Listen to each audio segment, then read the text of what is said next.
Kata Cisterciensis berasal dari Citeaux, sebuah dusun kecil di Prancis. Di tempat inilah pada tahun 1908 sebuah biara didirikan yang kemudian berkembang menjadi pusat bagi banyak biara lainnya. Biara ini dan biara-biara yang mengikuti reformasinya dikenal sebagai biara Trappist. Salah satu biara yang melakukan reformasi adalah biara La Trappe, yang dipimpin oleh Dom de Rancé dari tahun 1964 hingga 1700.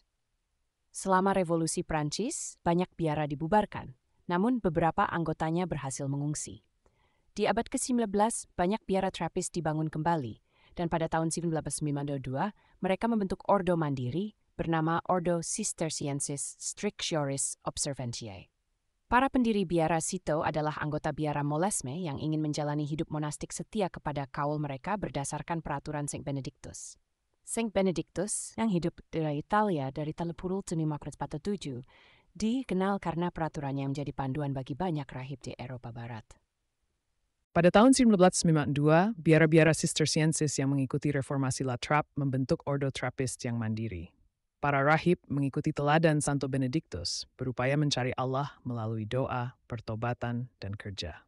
Pada bulan Maret 1928, Mengier A. van Velsen, Vikaris Apostolik Batavia, mengajukan keinginan untuk mendirikan sebuah biara Trappist di Jawa kepada Abbas Jenderal di Roma. Yang mulia, kami sangat membutuhkan kehadiran Ordo Trappist di Tanah Jawa. Kehadiran mereka akan membawa berkat bagi umat kami, Mengier van Velsen berkata penuh harap. Namun, Abbas Jenderal menjelaskan bahwa kekurangan tenaga menjadi kendala, dengan suara yang serius. Pada tahun 1935, rencana tersebut menemui halangan baru. Dana yang sudah disiapkan harus digunakan untuk mendirikan biara Suster Trappist di Nederland. Sungguh disayangkan, tetapi kita tidak boleh menyerah. Pada tahun 1936, rencana pendirian biara Trappist di Jawa menghadapi kendala.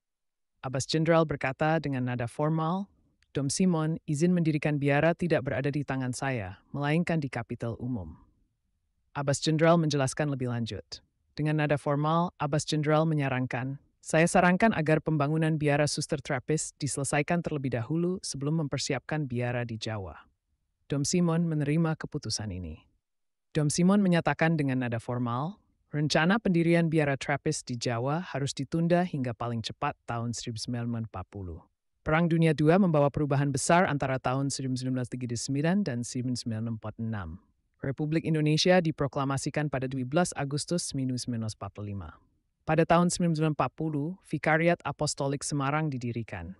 Tanah di Rawaseneng berpindah dari Vikariat Jakarta ke Vikariat Semarang.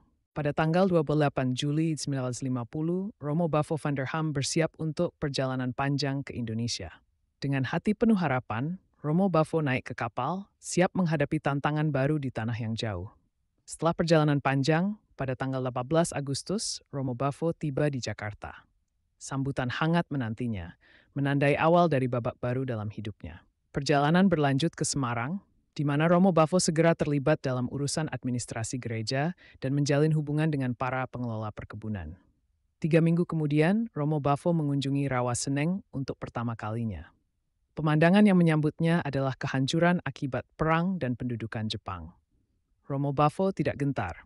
Ia merencanakan misa pertama di Rawaseneng pada hari Minggu, tanggal 1 Oktober. Namun rencana itu berantakan ketika mereka diserang oleh perampok bersenjata. Romo Bavo menghadapi masa sulit dengan optimisme yang tak tergoyahkan. Saudara-saudara terkasih di Koningshoeven, saya menulis surat ini untuk meyakinkan kalian bahwa saya tidak putus asa. Saya percaya Tuhan mengatur segalanya, bahkan kesulitan ini untuk menguji kita. Tanpa pengorbanan, biara Trappist ini tidak akan berdiri. Saya berharap kejadian ini mendorong kita semua di Koningshoeven untuk berdoa lebih banyak. Romo Bavo menekankan pentingnya pengorbanan dan doa. 5 minggu setelah perampokan di Rawaseneng, Romo Bavo menerima panggilan dari polisi pada 11 November. Romo Bavo, kami menemukan beberapa barang yang dicuri. Ini piala dan buku doa Anda, kata polisi dengan suara resmi. Polisi mengembalikan beberapa barang curian. Pada akhir Februari, keadaan di Rawaseneng dinyatakan aman. Monsinyur Sogija Pranata memberikan izin penting. Romo Bavo, kamu diizinkan untuk tinggal di sana setelah Paskah. Tapi pastikan tidak ada keberatan dari lurah, polisi, dan penduduk setempat. Monsinyur Sogija Pranata berkata dengan bijaksana. Monsinyur memberikan saran lebih lanjut. Sebaiknya bicaralah dengan Romo Harjawasita Per, Bapak Cornel, dan Bapak Cokrowardoyo. Izin juga diperlukan dari Departemen Penerangan dan Residen Magelang, tambah Monsinyur Sugija Pranata dengan bijaksana. Waktu berlalu, memasuki bulan Maret 1952. Menggor Terwilekens, kami melaporkan bahwa daerah Temanggung aman, Bapak Cokrowardoyo berkata dengan hormat. Ya, Menggor, kami yakin Dom Willy Brod aman tinggal di Rawaseneng. Bapak Cornel mengatakan dengan meyakinkan. Ini berita yang menggembirakan.